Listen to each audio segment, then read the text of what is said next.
మరికొన్ని నెలల్లో ఆంధ్రప్రదేశ్లో ఎన్నికలు జరగనున్న నేపథ్యంలో పార్టీ శ్రేణులకు సీఎం జగన్ కీలక సూచనలు చేశారు. దేశంలోని విశ్వసనీయత ఉన్న పార్టీ వైసీపీ మాత్రమేనని ముఖ్యమంత్రి జగన్ తెలిపారు.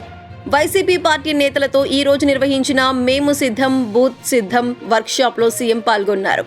ఎన్నికల ప్రచారంలో విపక్షాలు చేసే దుష్ప్రచారాన్ని తిప్పికొట్టాలి. రాజకీయాల్లో విశ్వసనీయత చాలా ముఖ్యం. చేయలేని హామీలతో గతంలో చంద్రబాబు నాయుడు అన్ని వర్గాలను మోసం చేశారని విమర్శించారు. ఆయనకు విశ్వసనీయత లేదు, మళ్లీ మన ప్రభుత్వం గెలిస్తే వాలంటీర్ల ద్వారా సుపరిపాలన అందిస్తామని స్పష్టం చేశారు.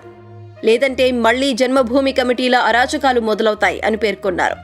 2014లో చంద్రబాబు నాయుడు హామీలన్నీ మోసపూరితమని సీఎం జగన్ మండిపడ్డారు.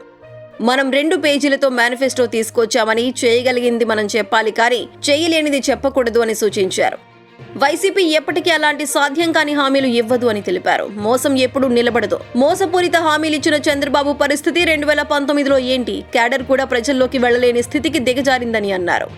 మనం మేనిఫెస్టోలో చెప్పినవన్నీ అమలు చేశాం అని జగన్ స్పష్టం చేశారు.